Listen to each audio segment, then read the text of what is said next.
മഹാലക്ഷ്മി സീരിയലിൻ്റെ പുതിയൊരു എപ്പിസോഡിലോട്ട് എല്ലാവർക്കും സ്വാഗതം.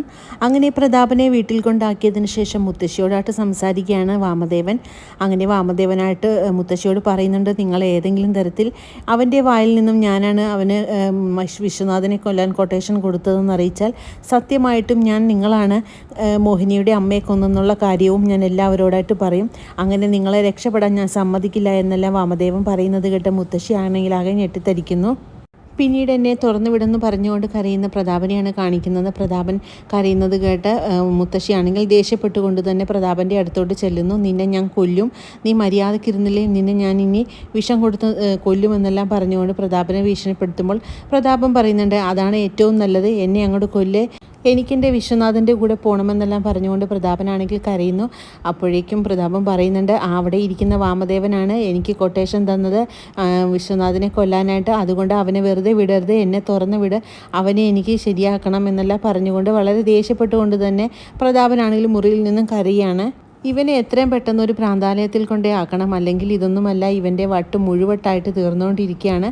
അതുകൊണ്ടാണ് നിങ്ങൾ കൊന്ന കാര്യങ്ങളെല്ലാം തന്നെ അവനിങ്ങനെ വിളിച്ചു പറയുന്നത്. ഇനിയാണെങ്കിൽ അവൻ പോലീസ് സ്റ്റേഷനിൽ പോയും ഈ കാര്യങ്ങളെല്ലാം തന്നെ പറയുമ്പോൾ മുത്തശ്ശി പറയുന്നുണ്ട്, അതൊക്കെ ഒരുപാട് വർഷങ്ങൾക്ക് മുമ്പ് നടന്നു പോയിട്ടുള്ള കാര്യങ്ങളാണ്, അവരാണെങ്കിൽ മണ്ണോട് മണ്ണ് ചേർന്നിട്ടുണ്ട്, ഇനി ഒരു എന്ത് തുമ്പ് കിട്ടിയിട്ടാണ് അതിനെ തെളിയിക്കാൻ എന്ന് പറയുമ്പോൾ, കലികാലമല്ലേ അമ്മേ, ഏതെങ്കിലും തരത്തിലെല്ലാം അത് നമുക്ക് തന്നെ വിനയായിട്ട് വരുമെന്നെല്ലാം വാമദേവൻ പറയുകയാണ്. പിന്നെ അവനെങ്ങാനും ഈ കാര്യങ്ങളെല്ലാം കുത്തിപ്പൊക്കിക്കൊണ്ട് ഇനിയും വരികയാണെങ്കിൽ, ആരോടെങ്കിലും ഇത് പറഞ്ഞിട്ടുണ്ടെങ്കിൽ അവനെ ഒരു കൊട്ടേഷൻ കൊടുത്ത് തീർക്കാനായിട്ട് ഞാൻ അങ്ങോട്ട് തീരുമാനിക്കുമെന്നെല്ലാം പറഞ്ഞുകൊണ്ട് വാമദേവൻ പോകുന്നത് കണ്ട് മുത്തശ്ശിയാണെങ്കിൽ ആകെ ഞെട്ടി വിറച്ച് നിൽക്കുകയാണ്.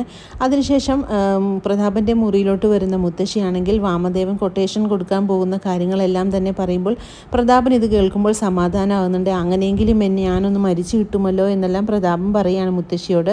അവനല്ലെങ്കിലും കൊട്ടേഷൻ കൊടുക്കാനായിട്ട് മിടുക്കനാണെന്നും വിശ്വനാഥനെ കൊല്ലുന്നതിന് മുമ്പ് അവൻ 3 പേരെ കൊല്ലാനായിട്ട് എനിക്ക് കൊട്ടേഷൻ തന്നതാണെന്നെല്ലാം പറയുന്നത് കേട്ട് മുത്തശ്ശി ആകെ ഞെട്ടി വിറയ്ക്കുകയാണ്. എന്നിട്ട് പറയുന്നുണ്ട്, എൻ്റെ ലക്ഷ്മി മോളും എൻ്റെ മോഹിനി മാത്രമാണ് ഇവിടെ പാവങ്ങളായിട്ടുള്ളത്, ബാക്കി എല്ലാവരും ദുഷ്ടമനസ്സുള്ളവരാണ് എന്ന് പറയുമ്പോൾ മുത്തശ്ശി ചോദിക്കുന്നത്, നിൻ്റെ കരുണമോളും അപ്പോൾ ദുഷ്ടയാണോ എന്ന് ചോദിക്കുമ്പോൾ, അവൾക്ക് മനുഷ്യൻ്റെ രൂപം മാത്രമുള്ളൂ, അവളും മൃഗത്തിൻ്റെ സ്വഭാവം തന്നെയാണെന്നെല്ലാം പ്രതാപൻ പറയുന്നത് കേട്ട് മുത്തശ്ശിക്കാണെങ്കിൽ ആകെ ദേഷ്യം വരുന്നു. എന്നിട്ട് മുത്തശ്ശിയോട് പ്രതാപൻ ചോദിക്കുന്നുണ്ട്, നിങ്ങൾ മോഹിനിയുടെ അമ്മയെ മാത്രമാണോ കൊന്നിട്ടുള്ളത്, അതോ വേറെ ആരെങ്കിലും നിങ്ങൾ കൊന്നിട്ടുണ്ടോ എന്നെല്ലാം ചോദിക്കുമ്പോൾ മുത്തശ്ശിയാണെങ്കിൽ ചോദിക്കുന്നു, നീ വിശ്വനാഥനാണ് ഇങ്ങനെയെല്ലാം പറഞ്ഞു തന്നതെന്ന് പറയുമ്പോൾ, അതേ വിശ്വനാഥൻ തന്നെയാണ് എനിക്കിതെല്ലാം പറഞ്ഞു തന്നത്. ഇനിയാണെങ്കിൽ കറുത്തവാവെല്ലാം കഴിഞ്ഞില്ലേ, അടുത്ത കറുത്തവാവിന് വരുമ്പോൾ നിങ്ങൾ ഇനി ആരെങ്കിലും കൊന്നിട്ടുണ്ടോ എന്നുള്ള കാര്യങ്ങളെല്ലാം അവൻ എനിക്ക് പറഞ്ഞു തരുമെന്നെല്ലാം പ്രതാപൻ പറയുന്നത് മുത്തശ്ശിയാണെങ്കിൽ ആകെ ഞെട്ടി വിറയ്ക്കുകയാണ്. പിന്നെ ചടങ്ങുകളെല്ലാം കഴിഞ്ഞ് മോഹിനിയാണെങ്കിൽ മഹിയെയും കൂട്ടിക്കൊണ്ട് കരുണാലയത്തിലോട്ട് പോകാനായിട്ട് ഒരുങ്ങുകയാണ്. അതേസമയം കണ്ണനാണെങ്കിൽ ഇവരുടെ കൂടെ തന്നെ കരുണാലയത്തിലോട്ട് പോകാനായിട്ട് ഒരുങ്ങുന്നു. അന്നേരം ഇവരെല്ലാവരും കൂടെ തടയുന്നുണ്ടെങ്കിലും കണ്ണൻ പറയുന്നുണ്ട്, എന്തിനാണ് എല്ലാവരും എന്നെ തടയുന്നത്, അയാൾക്ക് എന്താ പറയേണ്ടതെന്ന് എനിക്കറിയണം, അതുമല്ല നിങ്ങളെല്ലാവരും കൂടെ അയാളെ ഒന്നും പറയാനായിട്ട് സമ്മതിക്കുന്നില്ല, എൻ്റെ അച്ഛനെക്കുറിച്ച് അയാൾക്ക് എന്താണ് പറയാനുള്ളതെന്ന് എനിക്ക് നേരിട്ട് അറിയണമെന്നെല്ലാം പറയുമ്പോൾ കരുണ പറയുന്നുണ്ട്, അതൊന്നും കണ്ണേട്ടൻ അറിയണ്ട, കണ്ണേട്ടൻ്റെ അച്ഛനെക്കുറിച്ച് മോശമായിട്ട് തന്നെയാണ് പറയുന്നത് എന്ന് പറയുന്നത് കേൾക്കുമ്പോൾ കണ്ണൻ പറയുന്നുണ്ട്, ഇങ്ങനെയെല്ലാം പറയുന്നത് കൊണ്ടാണ് എനിക്ക് വീണ്ടും സംശയങ്ങൾ ഉണ്ടായിട്ട് വരുന്നത്, അതുകൊണ്ട് എന്താണെങ്കിലും ഞാനും കൂടെ വരാനായിട്ട് തീരുമാനിക്കുന്നു എന്ന് പറയുന്നു. ഇത് കേൾക്കുന്ന മഹാലക്ഷ്മിക്കും മോഹിനിക്കുമാണെങ്കിൽ ആകെ ഭയമാകുന്നുണ്ട്, ഇനി വന്നു കഴിഞ്ഞാൽ എന്തൊക്കെയാണ് സംഭവിക്കാൻ പോകുന്നതെന്ന് അറിയില്ലല്ലോ എന്നോർത്ത്. അതുപോലെ തന്നെ അനന്തുവിന് ലേഖയ്ക്കുമാണെങ്കിൽ ആകെ വെപ്രാളമാകുന്നുണ്ട് കണ്ണൻ പോകുന്നതെന്ന് അറിയുമ്പോഴേക്കും.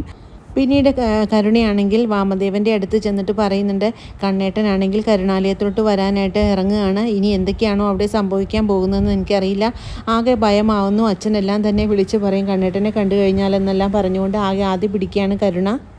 പിന്നീട് കണ്ണനാണെങ്കിൽ കരുണാലയത്തിലോട്ട് വരുന്നുണ്ടെന്നുള്ള കാര്യം തന്നെ വാമദേവനാണെങ്കിൽ മുത്തശ്ശിയെ വിളിച്ച് പറയുന്നുണ്ട്. മുത്തശ്ശി ഇത് കേൾക്കുമ്പോഴേക്കും ആകെ ഞെട്ടി വിറയ്ക്കുന്നു, ഇനി എന്തൊക്കെ സംഭവിക്കുമോ എന്നറിയില്ല. അവനാണെങ്കിൽ കണ്ണനെ കാണാനായിട്ട് തന്നെ ഇരിക്കുകയാണ്. അപ്പോൾ വാമദേവൻ പറയുന്നുണ്ട്, അവനെ ഒരു മുറിയിലിട്ട് തന്നെ പൂട്ടണം, കണ്ണനെ കാണാനായിട്ട് ഒരിക്കലും അനുവദിക്കരുതെന്നല്ല മുത്തശ്ശിയോടായിട്ട് പറയുകയാണ്.